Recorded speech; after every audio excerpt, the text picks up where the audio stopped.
साथियों सलाम, नमस्ते, सत श्री अकाल और जय भीम जोहार। साथियों, भारतीय जनता पार्टी अचानक निर्णय लेने में एक्सपर्ट मानी जाती है।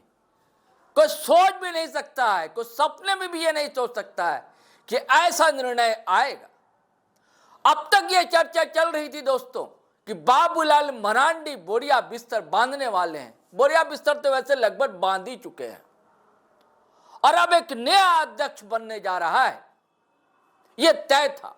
और ये भी तय था दोस्तों, आपने जीटी रोड लाइव के पेज पर कई वीडियो विश्लेषण देखा होगा, सुना होगा कि दरअसल इस देश में सामाजिक न्याय और ओबीसी की राजनीति हावी होती जा रही है। देखते देखते राहुल गांधी ने जो सामाजिक न्याय और जिसकी जितनी भागीदारी उसकी है उतनी हिस्सेदारी का नारा बुलंद किया है, तब से लेकर दोस्तों भारतीय जनता पार्टी या दूसरी पार्टियां भी ओबीसी वोट बैंक पर ज्यादा फोकस कर रही हैं। और झारखंड में भी भारतीय जनता पार्टी पिछले विधानसभा चुनाव में आपने देखा था कि आदिवासी जो वोट जाया करता था भारतीय जनता पार्टी को भी इस बार नहीं मिला। सुपड़ा लगभग साफ हो गया। दरअसल निर्णय नहीं कर पा रही थी भारतीय जनता पार्टी की किया जाए तो क्या किया जाए। उधर फॉरवर्ड ब्लॉक, इधर ओबीसी ब्लॉक, इधर दलित और एसटी ब्लॉक। लेकिन उसके बाद चुनाव के बाद निर्णय यह हुआ कि नहीं, ओबीसी जरूरी है, क्योंकि महतो वोट भी यहां बड़े निर्णायक भूमिका में है और साहू समाज का वोट भी निर्णायक भूमिका में है।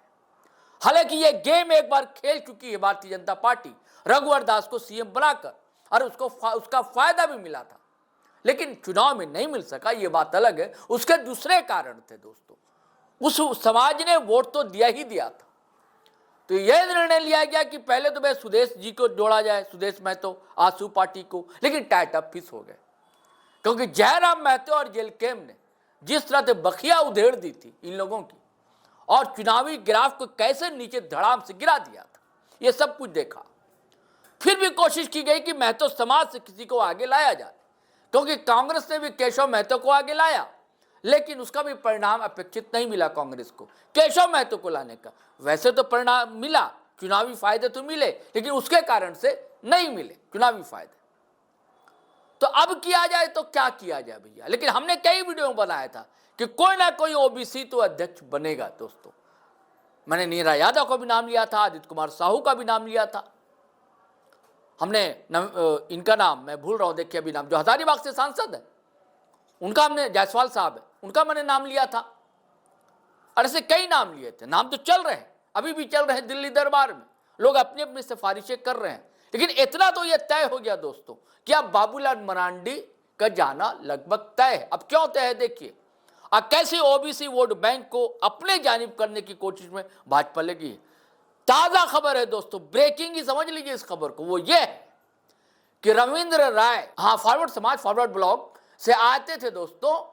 फॉरवर्ड ब्लॉक यानी कि आप पार्टी मत समझिएगा दोस्तों, उस समुदाय से आते थे और चुनाव के समय, विधानसभा चुनाव के समय नाराजगी चल रही थी, तब तो उनको ले आया गया था और कार्यकारी अध्यक्ष बना दिया गया था। नाम का सिर्फ समझ लीजिए, ताकि वो वोट बैंक छिटक कर कहीं और ना चला जाए, क्योंकि उधर फॉरवर्ड समाज का भी, जिस समाज से वो आते हैं उस समाज का भी अच्छा वोट बैंक है गिरिडीह इलाके में। लेकिन अब उनको खबर यह हटा दिया गया दोस्तों और ओबीसी समाज से आने वाले आदित्य कुमार साहू को कार्यकारी अध्यक्ष बना दिया गया। अब पॉलिटिकल गलियारे में खबर यह है कि रघुवर दास की चलती है दोस्तों, चल रही है तो रघुवर दास की। आपने इधर देखा है रघुवर दास कितना एक्टिव रहे थे, लगातार सक्रियता उनकी बनी हुई है रघुवर दास की। और बाबूलाल मरांडी जो कि अध्यक्ष, उनको जाकर रघुवर दास से मिलना पड़ता है। एक आध महीने पहले की तो बात है ना, मिलने चले गए थे। जैसे दिल्ली से मिलकर आए साहब, ये साहब चले गए उनसे मिलने के लिए। और रघुवर दास भी जो है ओबीसी समाज से आते हैं दोस्तों, उनको भी कहा जाता है कि तेली साहू समाज से है, ये आदित्य कुमार साहू है। यानी कि रघुवर दास अपनी टीम बनाने में लगे हुए। और आप ये भी जानते हैं रघुवर दास और बाबूलाल मरांडी में 36 का रिश्ता है। बाबूलाल मरांडी को जब लाया गया था, जेवीएम का विलय किया था भाजपा में, तो ये शर्त थी वो ना रहे, तो इनको भेज दिया गया था कहां, उड़ीसा का राज्यपाल बनाकर, राजभवन भेज दिया गया था भुवनेश्वर के। लेकिन मन लग नहीं रहा था उनका राजभवन में। जो फुल टाइम पॉलिटिशियन रहे वो राजभवन में चुपचाप कैसे रह सकता है? हालांकि अपनी बहू को टिकट भी दिलवा ही दिया। लोग कह रहे थे नहीं मिलेगी, उनके हाथ से चला जाएगा वो पूर्वी जमशेदपुर का विधानसभा सीट, लेकिन नहीं, और जितवा भी दिया। और चुनाव के दौरान आते भी रहे, जाते भी रहे, ज्यादा समय पूर्वी जमशेदपुर में ही गुजारा। लेकिन अब तो पूरे झारखंड में घूम रहे हैं, रांची भी अक्सर आना होता है, पत्रकारों से भी मिलते हैं, और जो मुद्दे हैं, जो एजेंडे हैं भाजपा के, उसको प्रमुखता से रख रहे हैं। तो अब यह लगभग तय हो गया कि कोई अध्यक्ष बनेगा साथियों तो ओबीसी समुदाय से ही बनेगा। क्योंकि अभी देखिए आदित्य कुमार साहू कार्यकारी है, हो सकता है कि भैया यही अध्यक्ष बन जाए, ये देखा जाए।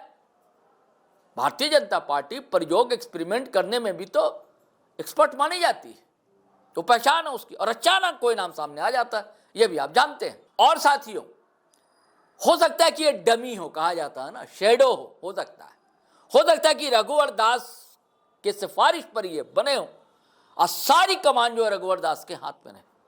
क्योंकि आपको बता दो, संगठन में जरूर रहे आदित्य साहू, संगठन चमता है, लेकिन कोई जनाधार वाले लीडर आदित्य कुमार साहू नहीं है। कोई चुनाव जीते नहीं है ये। हाँ, राज्यसभा से हैं, सदस्य हैं, राज्यसभा में सांसद हैं पार्टी की जानिब से, लेकिन कोई चुनाव नहीं जानते। संगठन की कैसे चलाया जाए ये तो अनुभव उनके पास है।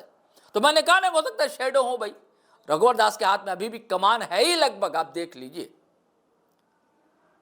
तो ये अब देखिए आगे क्या होता है दोस्त। देखिए भारतीय जनता पार्टी में, राजनीति में कुछ भी हो सकता है ना। चलिए अब इजाजत दीजिए, आज्ञा दीजिए दोस्तों, फिर हम नए वीडियो के साथ हाजिर रहेंगे। लेकिन आपसे वही गुजारिश है कि अगर आपने हमारा चैनल सब्सक्राइब नहीं किया तो कर लीजिए, और वीडियो धड़ाधड़ फटाफट खटाखट शेयर कीजिए, लाइक कीजिए, कमेंट कीजिए। इजाजत दीजिए। जय हिंद, जय भारत।